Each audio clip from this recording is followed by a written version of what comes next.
I'm Carol Klein, and this is my home Glebe cottage. When I'm not presenting or writing about gardening, this is where I spend most of my time, and where I've been honing my horticultural skills for 40 years. Whether you've got a spacious plot, a tiny patio, or a few window boxes, there's nothing more exciting and satisfying than creating your own garden. From basic to more advanced techniques, I believe anyone can learn how to do it. Whether you're a complete novice or an experienced gardener, I want to help you develop the skills to make your garden grow. I'm ready.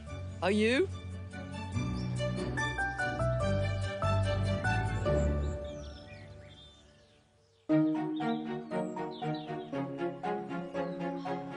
Spring is the most wonderful time for gardeners. There's nothing as exciting as watching the first shoots appearing. And then everything seems to burst into life. I absolutely love it. It's astonishing. In just 1 week, how the garden's come on. It's changed substantially. Last week, the volume of soil to plants, the soil was winning. This week, the green's taken over. And not just green, but there's splashes of flowers here and there. But the thing that's changed most dramatically are these pots of fritillary. Look at that. You could barely see them, and then one after another they came through the soil, just gradually, just piercing the soil, as though they were sort of sniffing the air. But now they're heading for the sky. This is a lovely, lovely plant. Fritillaria imperialis, the imperial fritillary. And it's from the Middle East right the way over to northern India. These fritillaries are going to look after themselves, but there are a few other things that need a bit of help from me.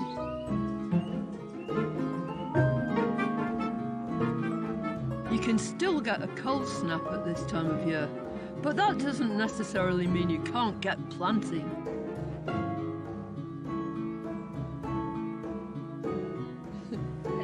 This is my ghost in the garden.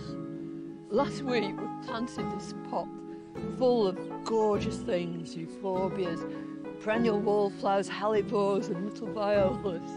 But all those plants will have come from somewhere where they've been really looked after. They've probably had protection. And now here I am forcing them to live outside.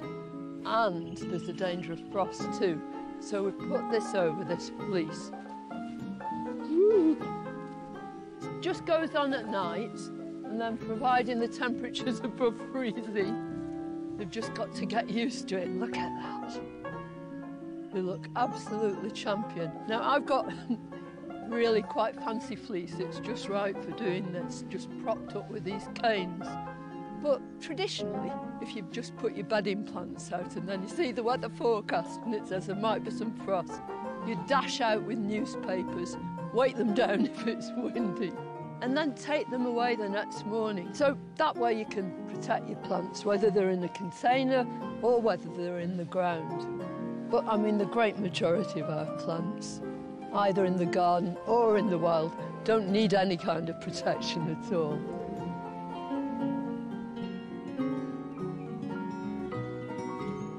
It takes more than a touch of frost to stop one of our most joyful wildflowers from showing its sunny face.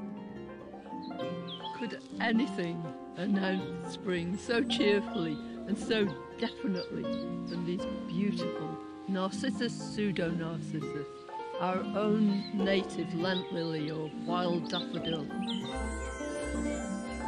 It's a springtime treat to see these daffodils growing in the wild, and it's so inspiring. I wanted to replicate just the same sort of thing in my own garden.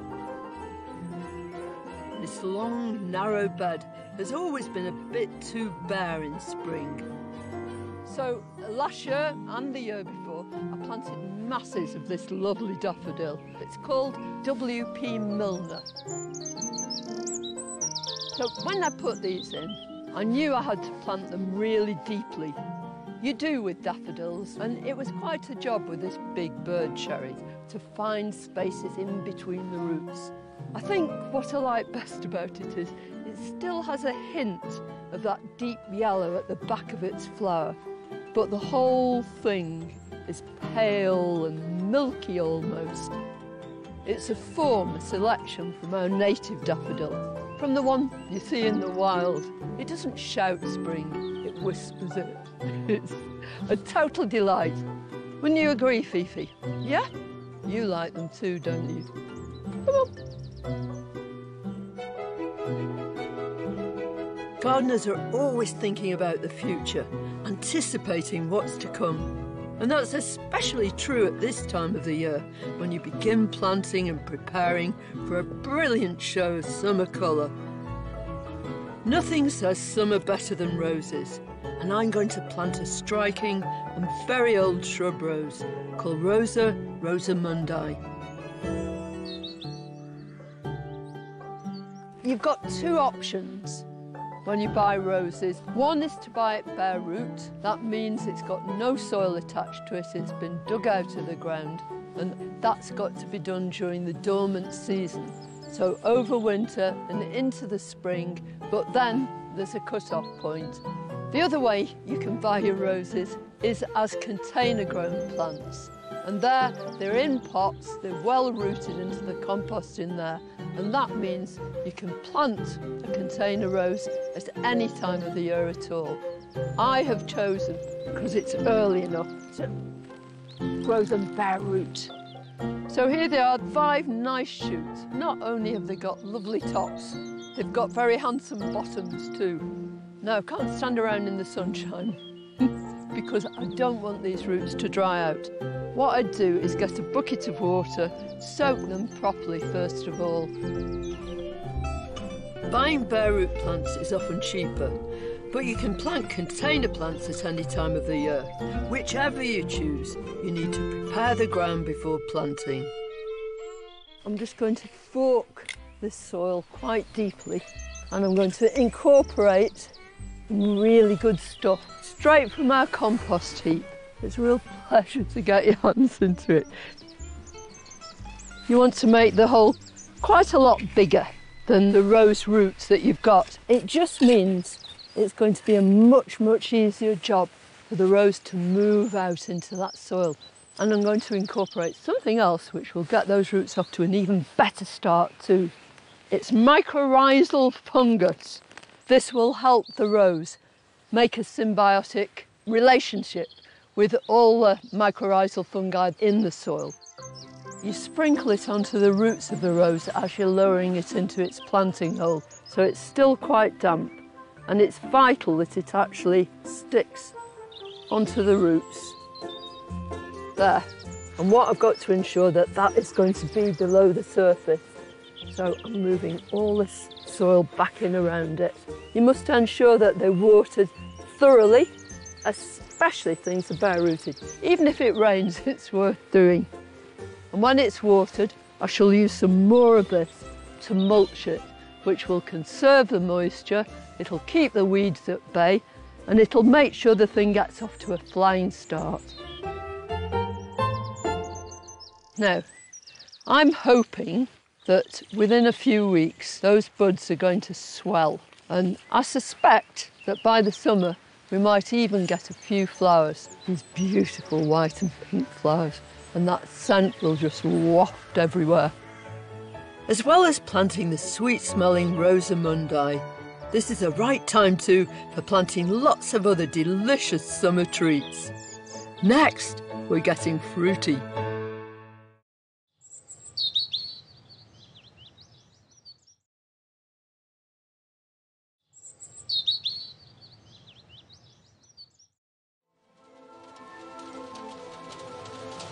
Changeable spring weather can make an adventure out of every day. Although you feel it's a bit much when it starts to snow at this time of year. On the other hand, it gives a whole different feel to the garden.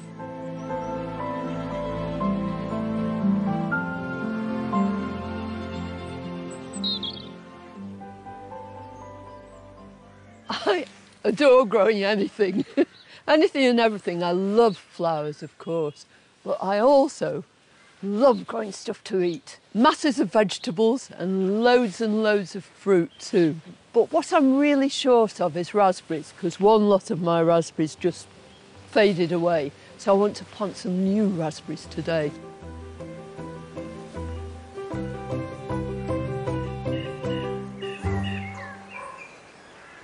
What did I say about the weather? I mean, stopped snowing, the sun's beating down now. Beautiful blue sky too. First thing I'm going to do, I'm going to walk the plank. So I'm going to put this plank down because I don't want to compress the soil. Raspberries actually grow naturally at the edge of woodland, so this is a perfect sort of spot for them. They'll get plenty of sunshine too, but they'll cope with this amount of shade. Look at these. These are my brand new raspberry canes. Now, if you're buying canes in the late autumn or over the winter, you can buy bare root canes and you'll probably get a little bundle. They're a lot cheaper than buying them in these containers, but at this time of year, that's your only option really. This variety is one called Autumn Bliss. So there are two different kinds of raspberries, those that flower in the summer and those that flower in the autumn, and you treat them quite differently. Summer ones are very vigorous and they need lots of support, but autumn fruiting ones will really just get on with it themselves. And in the spring, you cut them down just to a couple of inches tall, so they'll actually flower and fruit on new wood.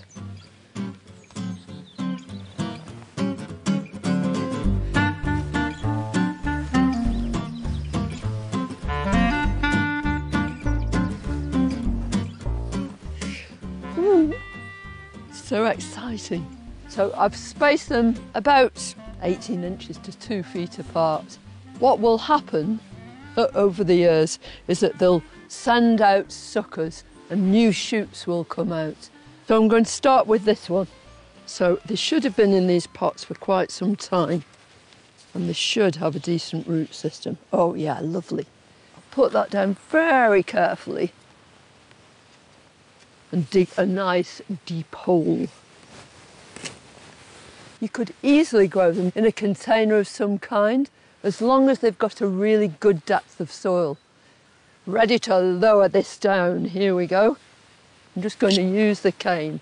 Oh, look at that. Total guesswork, but it was a lucky guess because the top of this pot where this was planted, which is the crown of the plant anyway, where all the shoots are coming from, has to be level with the soil around it. And I'm pushing in right around the edge of where that pot was. And then move on to the next one.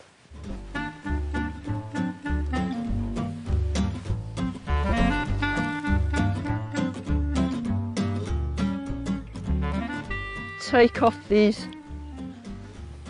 supports because those are unnecessary now. And then I can give them a really thorough watering. So here goes.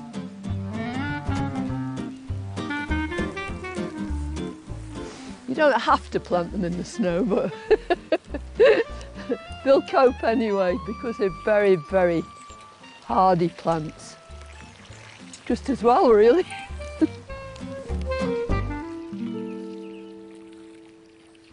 Plant your autumn fruiting raspberries about 2 feet apart. Give them a good depth of soil to grow in and cut them right back in spring.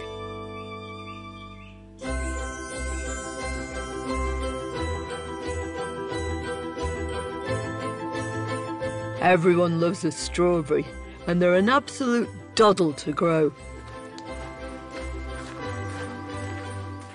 Now I'm going to use these troughs, and strawberries really respond well to growing in a space like this. They don't need much depth of soil, but what they do like is sunshine, and this is south facing, and they love fertile soil too. You can grow them quite close together and get a brilliant crop.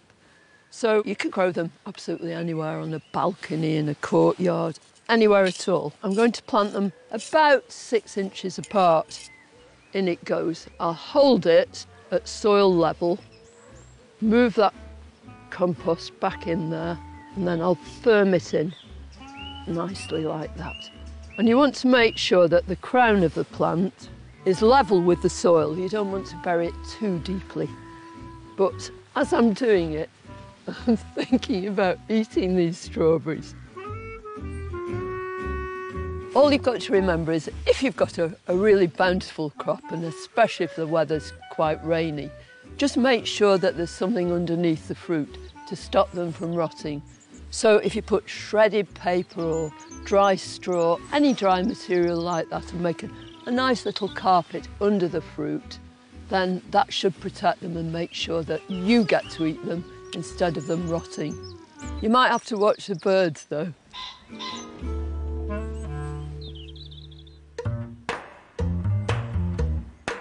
Before it starts snowing or hailing again, I'm going to plant one of my very favourite fruits. And this one can go on my terrace. I'm going to plant a gooseberry in a pot. It's nice to have a sit down too. Oh, that's better. Now, they're very northern things really, goosecogs. They have all these wonderful competitions who can grow the biggest ones. But I just love the taste of them. And they're so versatile, you can make so many things with them. There's not like a gooseberry fool. So even if you haven't got a garden, gooseberries are particularly good. And this variety is ideal for growing in a pot. It's called Hinonmaki Red, and it's bred to be really, really hardy. Well, to get this gooseberry off to a flying start, I've got a very standard big pot. And first of all, I'm going to put a layer of really good organic stuff in the bottom of here. Now, you would never use fresh manure in a pot because it would burn the roots, but this is lovely rotted stuff now. So, not essential, as you could just put it straight into potting compost. And that's what I'm going to top it up with. Just over the top of that, a nice scoopful. So, I'm going to lower it very, very gently into this pot. That then should be, yeah, pretty good. Always, always, when you're planting from a container, make sure that the top of the compost here is exactly the same as the one you're planting it into. So take your compost up until you reach that level. Now I'm just going to push that down nice and firm.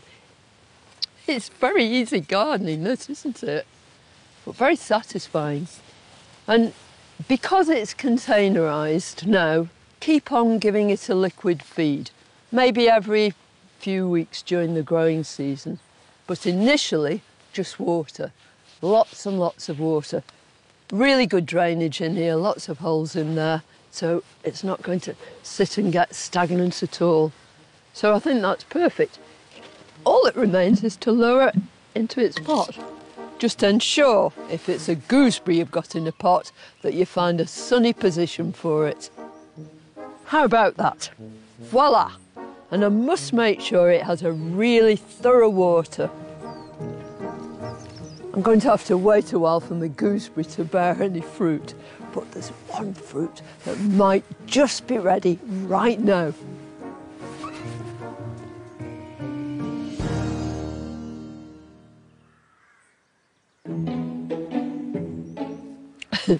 This is such an excitement. Under these pots is my rhubarb, and I've been forcing it. That means putting these big pots on the top of it and deluding it that it's time for it to grow.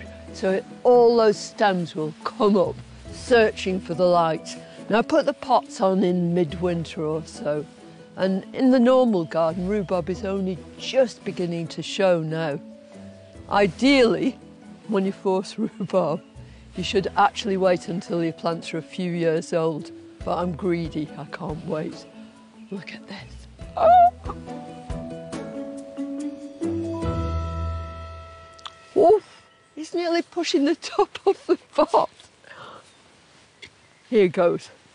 You ready for this? Ooh. Ooh. Look at that. They're already bending and twisting over. Now I'm going to come down here and I'm going to take several of these stems. You don't use a knife. It's a sin to do that. You just slide your finger down. So you're taking that whole stem like that. There's one. How many do you think we need for a rhubarb pie? Or a crumble? So you're taking the whole leaf at the bottom. There's a little slug there, you can't have any. Isn't it pretty? Oh, it's such a delight. And it won't harm the plant because this was quite a big crown when I put it in. And if I make sure that I feed it well and I don't force this one next year, I just give it a year off, then it'll be absolutely fine. I'm going to have all these big fat ones. It's just a wonderful feeling. I mean, it's been snowing, the ground is bare, and yet look at this lovely, luscious young crop. Isn't that beautiful? I can't wait. Back on the top. Try not to squash it on its way down. And then when the weather gets a bit less cold, I'll take that off and just let the whole thing grow on. The leaves will turn really green, stems will be dark, and the whole plant can just grow completely naturally. If you want to force your rhubarb, you must feed well with compost or well-rotted manure. Cover your plants with a pot or bucket in midwinter. And don't force the same plant every year. I'm going to enjoy this bounty. Look at that. It's beautiful. Better than a bunch of flowers. Here, Fee. Look what I've got. I don't think dogs like rhubarb. Come on, Fee. Next, how to get more plants for your garden for free.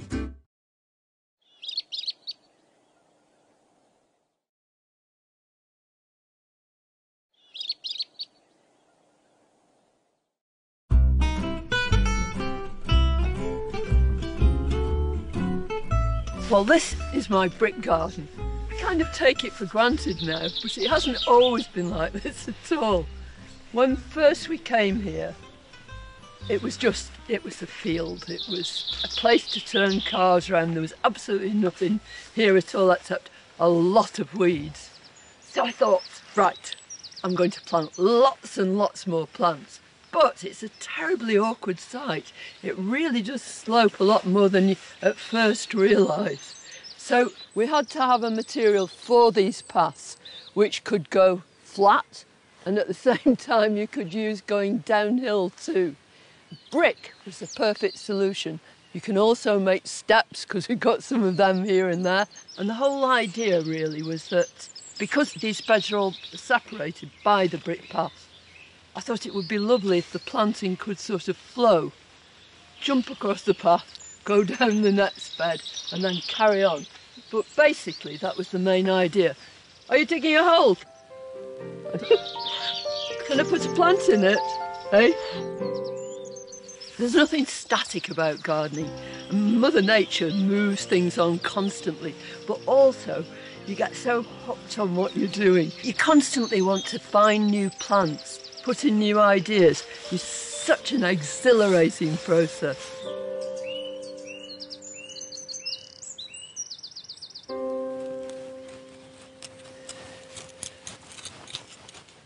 It's all very well thinking about planting new bulbs, putting new plants in, but there's one thing that remains the same, it's a constant, and that is maintenance.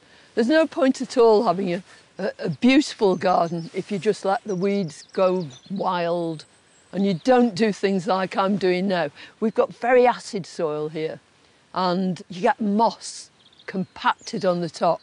So even though it doesn't prevent the plants from growing, it sort of curtails some of the smaller ones. So I want to get out all these weeds that are here, there and everywhere. And then I want to just fork the borders over very, very lightly, water well and then mulch.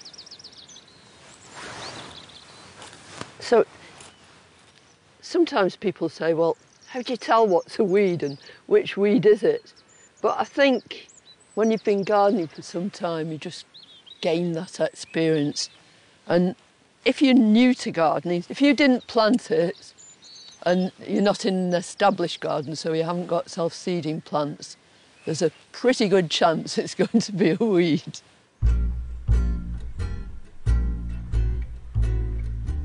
So this is bittercress. It can spread itself everywhere. These dainty little white flowers will quickly turn to long, thin seed pods. And then the first sunny day you get, they burst, the seeds distributed, and you've got a whole sort of carpet of bittercress. You can eat it though. I'm not that hungry at the moment. So here I've got a geranium pretense that seeded itself just under this campanula. And invariably, with the exception of a few white ones, they're blue. So they fit in wonderfully down here. And we get quite a good show of them in the summertime. So although I didn't plant it, I'm definitely going to leave it there.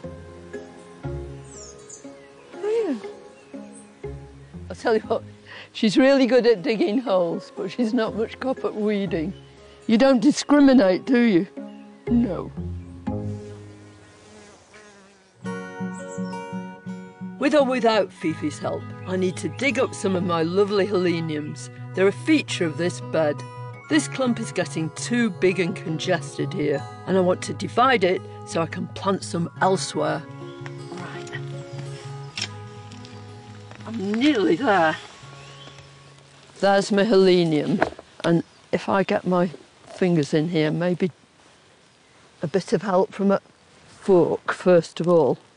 Can you see in the centre here, there's the old flower stem, and sometimes you can actually use those as levers to pull your plant apart because that will never regrow. Yeah, and that's actually helping me to get a nice chunk out. So I've got how many rosettes there? Yeah, 3 decent rosettes. Now I probably could pull that apart and make 3 individuals. But that's a nice little clump, no old wood in the centre of it.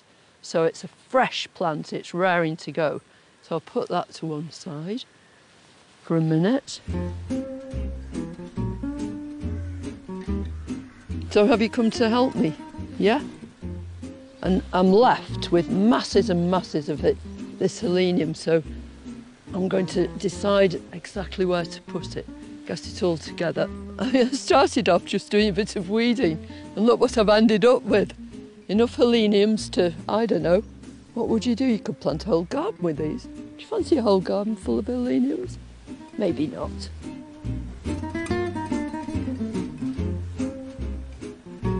Hello, you come to join us? Look at that, so. Are you coming? Come on.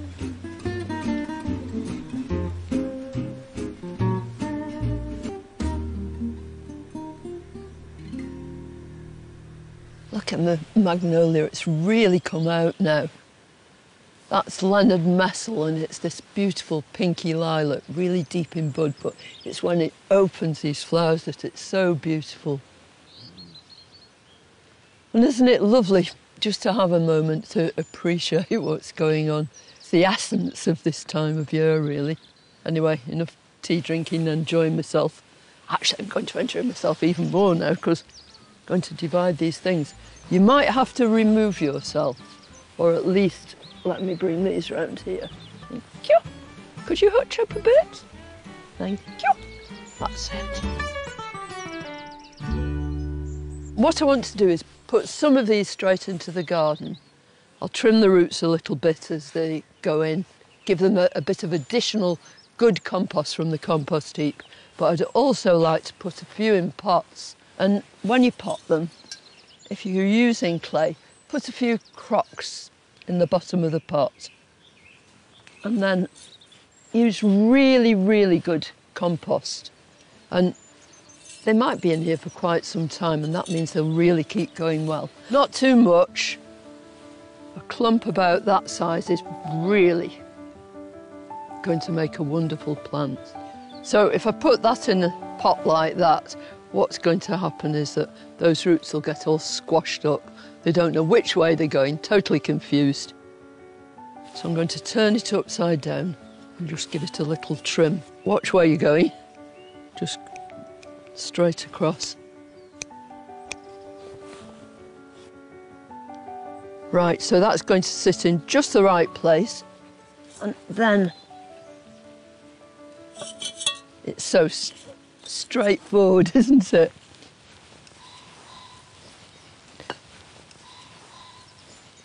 Then the most important thing, give it a very, very thorough watering.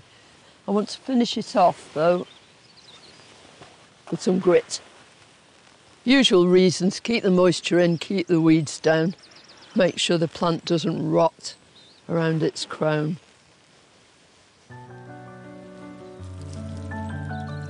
You can either grow on your divided plants in containers, or you can plant them out elsewhere in the garden. In beds and borders, you can give them a real boost with homemade compost. People go on about this black gold, but that's really what it is. It's just the most important, the most valuable commodity you've got in a garden. It's compost. It's made from all the waste material from the garden, tops of weeds, old plants that have been deadheaded. We get some muck too to add to it.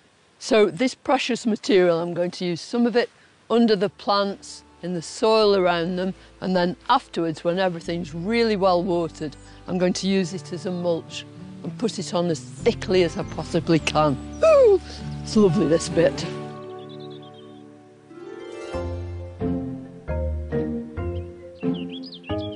Now that I've cleared a bit of space in the brick garden, there's another plant that really needs dividing, but it's going to take a bit of work because it's been here for years. Now I want to do some more division. I've got two great big clumps of Hemerocolis here, and they've been here for some time. And although they flowered really well last year, I can see they're getting quite congested. I think I might have to have a go with this, providing I can get it in the ground.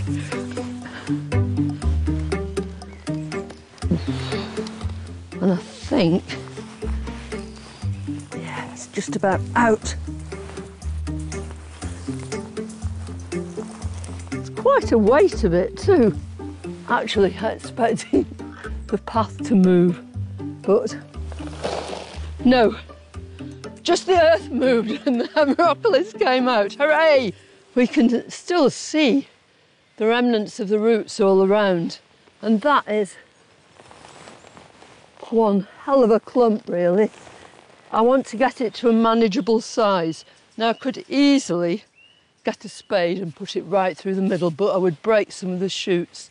So what I'm going to try and do is put two forks into the middle of it. So the whole idea is that you use these forks as levers and you put them back to back and just push them down as deep as you can into there and keep on pushing. And then, because if you lever apart too soon, you'll just lever all the top shoots off. So you want to be right in amongst the roots. Come on, you weakling. Who said gardening was easy? Yeah.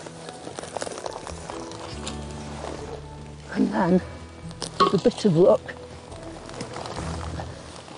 you can see that's just one chunk, and that can be further divided. I could probably make 2 or 3 plants out of that. Finally, after wrestling my clump of Hemerocalis into submission, I'm ready to put the divided plants into the bed I weeded earlier. It's so nice to see this bit cleared now. The moss has gone, the weeds are out. It just looks so inviting. And I'm going to put these 3 lumps of Hemerocalis in here. Here we go.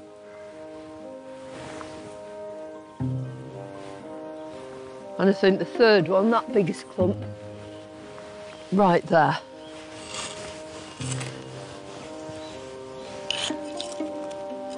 I mean, I've done this so many times, but to me that's one of the loveliest things about gardening. You repeat these tasks, you do them over and over again.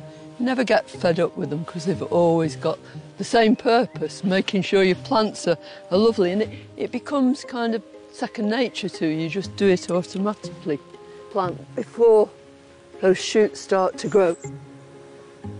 Yeah.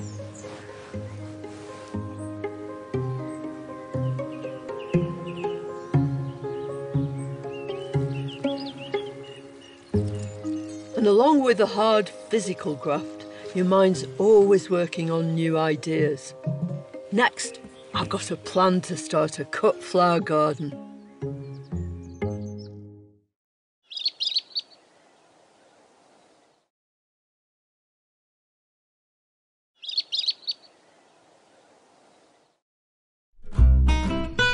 With a little bit of help from my friends, I'm planning out a few ideas for a new project.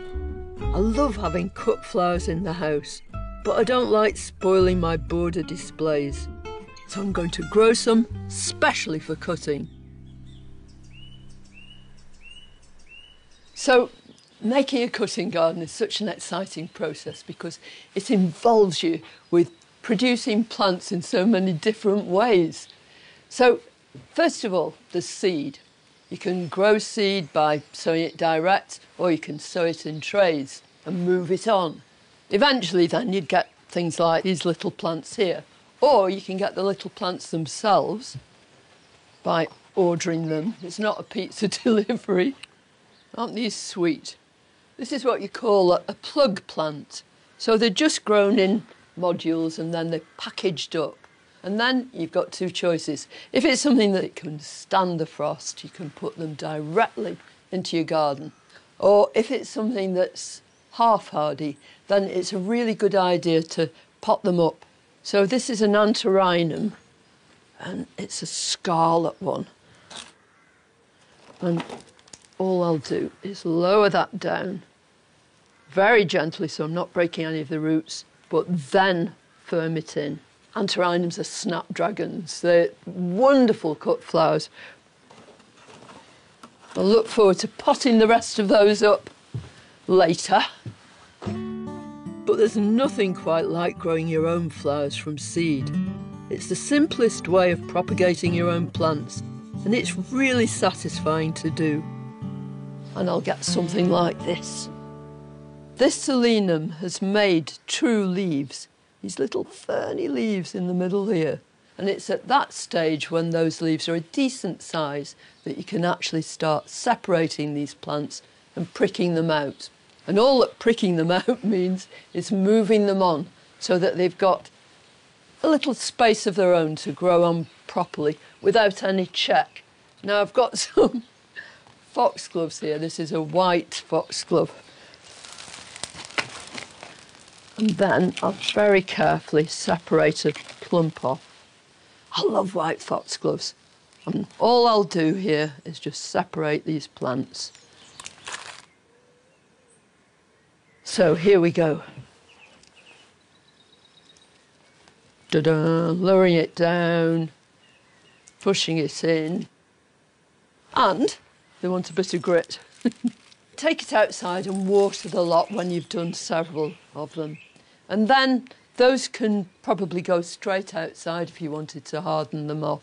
If, however, you're doing something that you've grown in the greenhouse or the windowsill from seed, then it might be just as well to keep them in the same conditions for a short while, a few weeks, and then gradually introduce them to the outside world by putting them out each day and then bringing them in every night.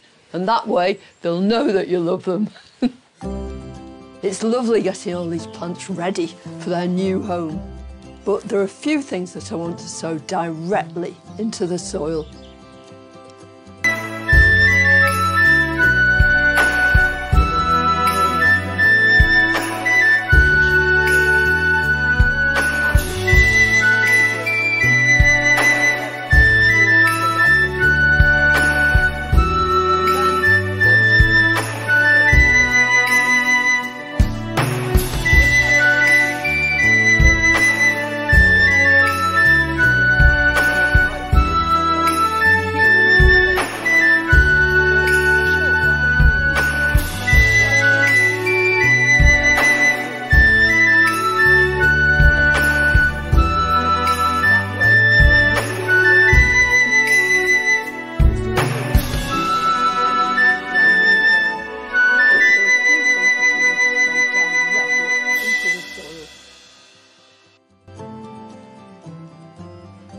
I think this bed is just perfect for a little cut flower garden. I mean, it's not very big. It could be anywhere. It could be a bed that's just outside your kitchen door. You could even do this in a, fairly big trough or something like that. You can always make use of your vertical space too. I want to see a wall of sweet peas growing up the side of my shed. I'm going to put these little plants in. And I think what I'll do, because I want to sow some seed of sweet peas direct as well, so I'm going to alternate them. One plant, one seed. One plant, one seed, all the way along. Young plants will flower more quickly than seeds, extending the flowering season. And all you do is just push the seed down half an inch or so under the surface of the soil. Next, I'm going to plan where to plant a selection of plug plants, leaving room in between them to sow some hardy annuals directly into the ground. Well, creating a beautiful picture is not the aim of the game here. What we need to do is get a whole variety of plants that will cover a succession of flowering, so you'd be able to cut flowers right the way through. So everything can go in lines here. These annuals will make perfect cut flowers, but only for one season. But why not include a few perennials in your cut flower garden? Because they'll come up year after year. And if you choose carefully flowers that perhaps you can't buy in the shop, but make really, really good cut flowers, then you're onto a winner. I've got some peonies, and I love peonies as cut flower. They've become increasingly popular in recent years. So I want to add another one. There are 3 in there already, but this one is Sarah Bernhardt. She's utterly lovely, really voluptuous, very pink. And I'm going to put her in there.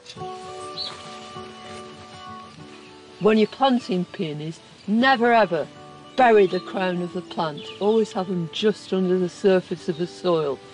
People complain that my peony won't flower, what's wrong with it? And it's nearly always because it's been planted too deep.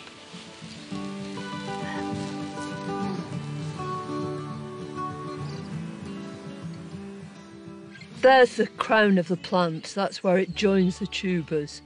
And that is just level with the rest of the ground. So even though it might not flower very much this year, in future years it's really going to love living here.